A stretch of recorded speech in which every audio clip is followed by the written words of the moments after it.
countdown. Falcon 9 is in startup. Dragon, SpaceX, go for launch.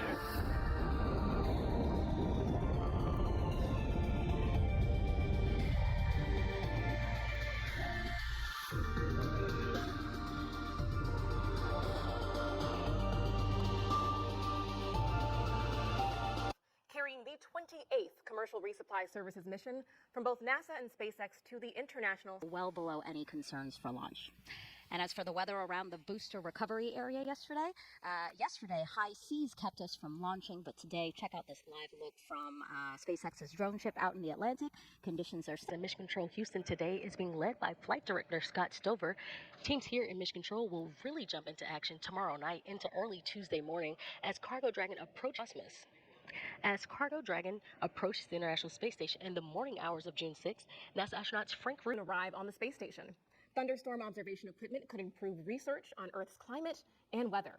And astronauts will be growing a second generation of plant seeds in space to see if gene changes transfer to future generations. And those are just supply on the station, delivering the third set of roll-out solar arrays, also known as IROSAs. After being installed on upcoming spacewalks, the arrays will roll out into position, boosting power on the station by up to 30%.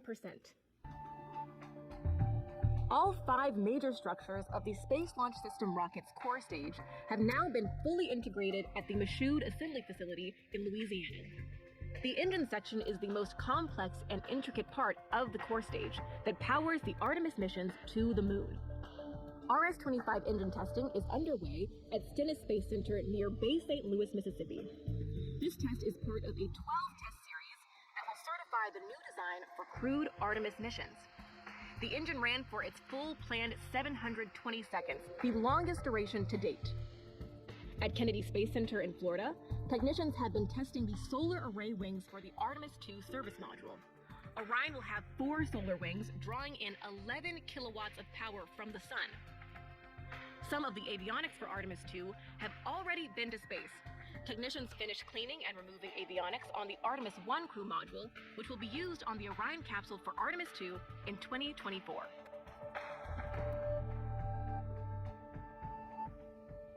ISS, the 4 members of Crew 6 underwent a port relocation on May 6th. And put another way, Dragon moved parking spots to make room for the incoming Dragons.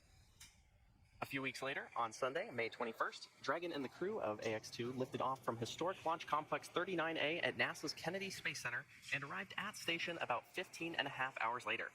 And this is Dragon's fastest launch to docking time for a human spaceflight mission. After 8 days of living and conducting research on the space station, Dragon Freedom undocked from the orbiting laboratory and returned the AX-2 crew back to planet Earth off the coast of Florida at 11:04 p.m. Eastern on Tuesday, May 30th. And this made room for the Dragon vehicle supporting today's mission. From the beginning, Dragon was designed to fly cargo and humans to and from space. And since Dragon's first visit to the space station in May 2012, we've come a long way. In that time, as I mentioned earlier, Dragon has visited the ISS 37 times, and 9 of those missions carried crew.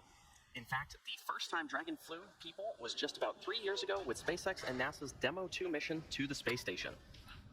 NASA astronauts Bob Behnken and Doug Hurley took the first flight on Dragon on May 30th, 2020, returning human spaceflight capabilities to the United States for the first time since the space shuttle retired in 2011. The launch of Demo 2 also marked the first time in history that a commercial company successfully took astronauts to orbit. And since then, SpaceX has launched a total of 10 human spaceflight missions to space. And to help enable greater flexibility for future Dragon missions, SpaceX is preparing our neighboring pad, Space Launch Complex 40 at Cape Canaveral Space Force Station in Florida, to support both cargo and crew missions. As we fly more and more people to and from space, human spaceflight becomes more accessible and creates more opportunities for humanity to become a spacefaring civilization. A minute and a half before launch. And about 40 seconds ago, SpaceX performed the engine chill. That's when the team flowed a small amount of the super chilled liquid oxygen into the Merlin engine's turbopumps. They're basically prepping the propulsion system for the full flow of liquid oxygen. By doing this, they avoid a thermal shock to the system, ensuring engine startup goes well. Fuel load is complete. And you heard that call out for stage 1 fuel load complete. Now, Dragon also began its startup sequence at T-minus 35 minutes when it coordinated timing with Falcon 9. The spacecraft is currently undergoing vehicle health checks. It will enter terminal count at T-minus 5 minutes, with the next big step just away from the rocket.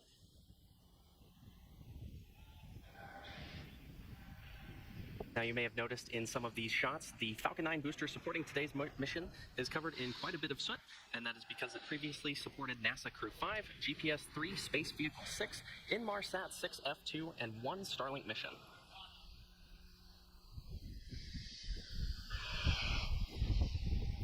And you can see that strong back slowly reclining away from the vehicle. Stage 1 LOX load is complete. Now, Dragon is also performing 6, 5, 4, 3, 2, 1. Ignition. Engine full power. And liftoff of QS-28. Go Falcon, go Dragon. liftoff of about 7,000 pounds of science and cargo, including a new pair of silicon brakes to boost power.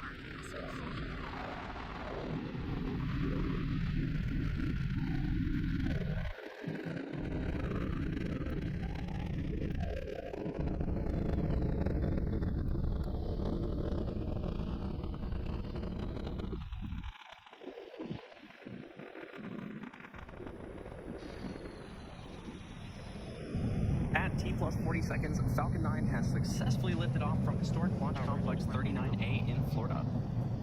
And we're now coming up on max Q in about 20 seconds from now. And this is the point of maximum aerodynamic pressure that the vehicle will go through during its flight. Falcon 9 is supersonic.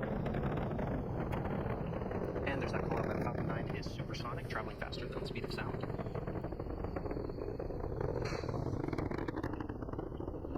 Max Q. And there you heard the call out for max Q.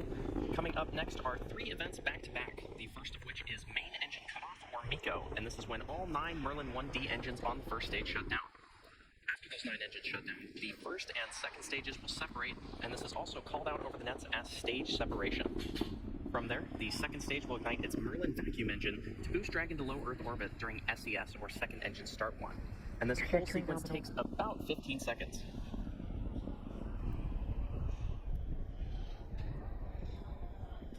Should be expecting that call out for main engine cutoff in about 40 seconds from now.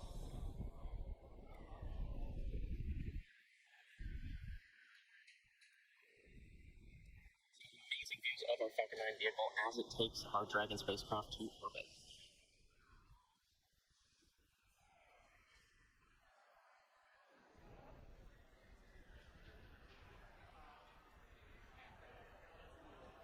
And in just about 10 seconds, we should see that main engine cut off.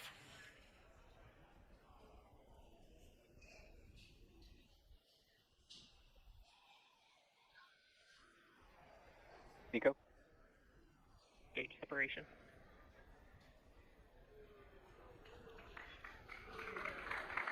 Invac ignition. And there you heard those callouts and probably saw on your screen, main engine cutoff, followed by stage separation, and then second engine start 1. As I mentioned earlier, we're flying an MVAC nozzle, a shortened MVAC nozzle on our second stage. If you're just tuning in, you're watching a live webcast for the 28th commercial resupply mission to the International Space Station for NASA. This is SpaceX's 38th mission for 2023 and the 4th Dragon flight to the International Space Station this year. We lifted off from Kennedy Space Center's historic launch complex 39A just about 3.5 minutes ago. Now on your screen, on the left side, you can see our Falcon 9 first stage, which is going to descend back towards Earth, and the second stage on the right side of your screen, which is carrying the Dragon spacecraft.